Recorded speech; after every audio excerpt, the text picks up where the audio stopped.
Ano nga to? Old line. Ganda yung pakpak niya. Basta nakita ko, nagandahan ako.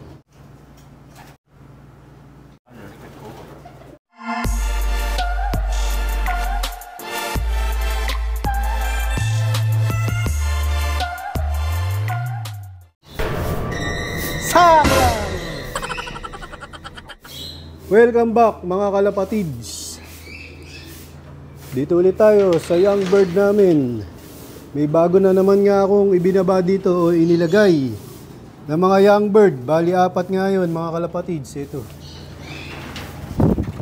super set, tapos 3 naka fancier's band na single band. Yan, panibagong tuturuan na naman mga kalapatids. Tapos panibagong bilangan na naman to. Kasi nga nagpalabas ako ng mga, ito nga yung second batch kahapon, mga nagpiti ka na. Tapos merong isang hapon na umuwi. Ito yung nakatalong ko na yan mga kalapatids. Itong sunog na na checker na yan mga kalapatids, may bulutong sa bibig. So, sana kumpleto o hindi na nabawasan itong mga young bird namin. Para nangyayari kada pakawala ay nababawasan ng isa. Pero sana pag binilang namin, wag naman sana. Hanggat hindi sila nagsasabay-sabay o hindi pa rumuronda lahat, matrabaho nga ang pag-aasikaso dito sa mga young bird. Pero pagka rumuronda na lahat yan at naturuan na, medyo na yan, maluwag-luwag na ang pag-aalaga. Kumbaga, hindi na maasikaso o matrabaho yung pag-aalaga sa kanila. Kaya mahirap din yung hindi sabay-sabay na pagpapalahi o pagpapaitlog o pagpapainakay. Kaya nangyayari, di rin sabay-sabay ang pagtuturo. Ang tagal bago nakakainip. Pagka nga gantong may mga pahabol na inakay. So yun, maya-maya lang paghihiwalayan namin sila mga kalapatids.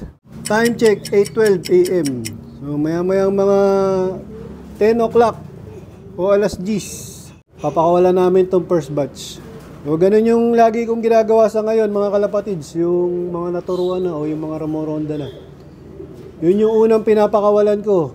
Tapos pagka napapasok ko na, itong first batch na pinakawalan ko, saka ako papakawalan yung mga second batch. Tapos after 30 minutes, yung pinakabata naman ang papalabasin namin. Ganun nga yung sistema ng pagpapaamo namin dito. Pero ganun pa man, hindi pa rin 100% yung ginagawa naming sistema ng pagtuturo. Kasi nga may mga nawala. Pero kasama sa yan, pagkakalapate o pag-iibon. Tapos dito naman sa mga breeder namin dito sa colony, mga kalapatids. Yan, yung mga nakikita nyo itlog na mga nasa paso na yan, mga dummy egg na lang yan. Mga na yan, plastic egg. Iniintay na nga lang namin na lumaki yung mga hinakay dito, katulad nito. Yan, may hinakay yan. Last last clutch. Tapos awat na. Bali, ang gagawin ko nga dito mga kalapatids, iiwanan ko yung mga barako. Yung mga hen lang yung ililipat ko dun sa stock hen. Para yung mga barako, kanya-kanyang kwarto pa rin.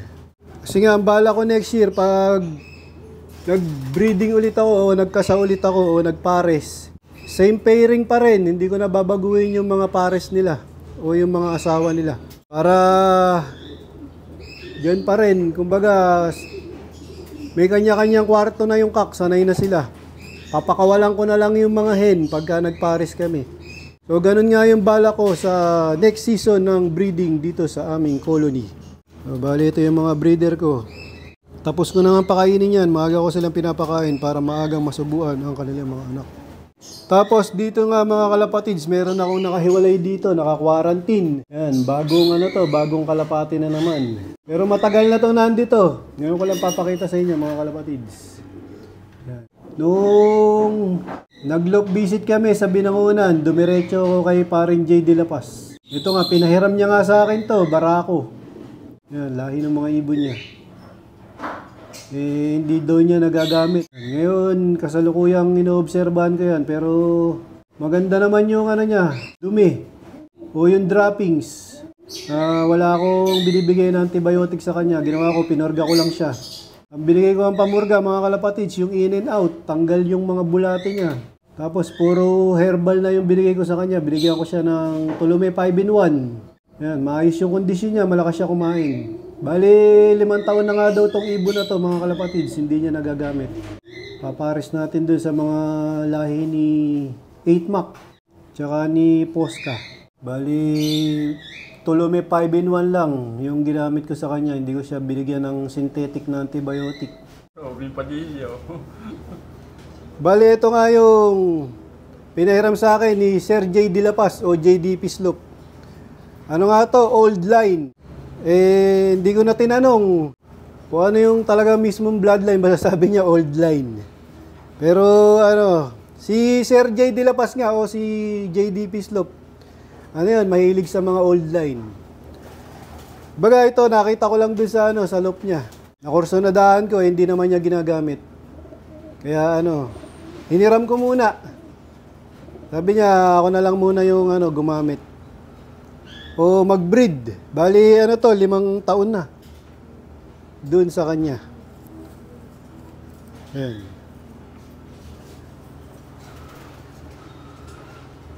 Ganda yung pakpak niya, oh. Mahaba ano? Manipis yung yung... Ba't ang haba nito? Oo nga eh. Ba't ganun? Ang haba ano? Oo, kala mo pakpak ng hen. Pero to, barako to mga kalapatids. Oo, nga ba oh. Yan. Ano nga to, medyo tumaba na nga to ng konti eh. Nung Okay, yung na. payat to nung nakuha ko dun. Pinurga ko. Kasi nga nasa lang niya to, nandun lang sa stock cock. O doon sa stock bird niya. Yan, pinurga ko tapos binigyan ko ng inisprayan ko ng sa pangkuto. Pag mga old line talaga yung ilo nila iba ano. Oh, tapos inbreed nga daw to, in-inbreed niya to. Malaki. Old line tapos in-inbreed niya. Hindi ko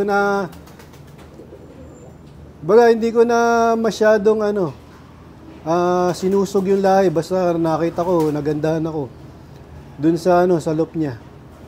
Kaya hiniram ko. Pero to, next breeding ko pa magagamit.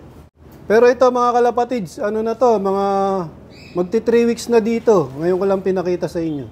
Pwede na lagay dyan. Oo, alos na nga pwede na dito. Pero mga 1 linggo pa siguro. Sasama ko na siya dito sa mga stock na barako para makalipad nga siya. Nakuha ko nga to mga kalapatids nung nag-loop visit kami kay Denmark Villanueva. Yung nilop visit namin na taga Calvario dun sa Binungunan, sa yung bundok na inakyat namin, yung second overall. Shoutout ulit kay Denmark Villanueva, nanalo naman ng motor. Ngayon? Oo, sa pan race. Yan. Ito yung old line. Lusot talaga yan. Pati yung picture mo sa record ko.